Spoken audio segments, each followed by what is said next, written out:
met God, lifted the veil of facade. Ghost Rider music. Came to life, awoke, and left the land of Nod. Learned from past prophets, he could have his own rod. Meditating on his spine was a staff to seeing more broad. Yeah, next we'll cover Moses. This is what the story exposes. And if you're lucky, you'll be left in the state of gnosis. An agnostic is open to being proven, but an Gnostic knows this. Born a false brother to the corrupt, just like me. Until I woke up, he discovered he's God's son too, and that he is merely a cup. And he has many brothers and sisters who need the veil lifted up. So Moses went against his and everyone's false self. He was raised in it, but it was time to put that character on the shelf. And God emerged, wearing his body ready to bestow upon the land's wealth. But ego, aka Ramses, refused, and his ego over time became greatly bruised. Moses felt pity, knowing Ramses was just confused. But peace by the natural forces and laws of nature is something Ramses refused. Moses was sad, his choice, and not amused, but he managed to escape with thousands of Jews who wanted to learn how to be and what to do. So they collectively organized before the metaphorical waters of life.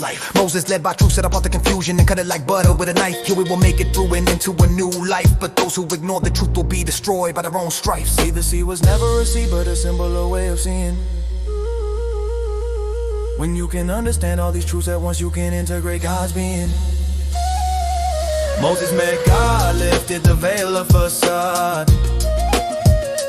Came to life, awoke, and left the land of Nod. Learned from past prophets, he could have his own rod. Meditating on his spine was his staff to see him more broad. Yeah. Maybe now I'll go on a tangent about how beyond your ego, within your heart inscribed is a living enchantment. There it is, the 10 commandments. Only it's not limited to 10. It's alive and open to advancements. It knows wrong from right, and when things are dark, to sacrifice self for the greater light. When the mind leads to sacrifice its life for the self, like a vampire devouring heavenly proportions of wealth. Moses met God, lifted the veil of facade. Came to life, awoke, and left the land of Nod. He could have his own rod. Meditating on his spine was his staff to let him to see him more broad.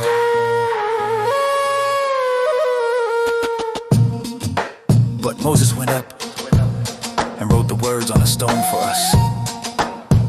He did that knowing you would struggle to find God like he did.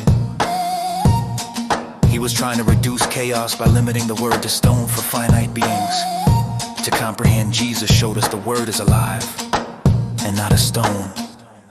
But you won't comprehend this until you return home. Moses met God.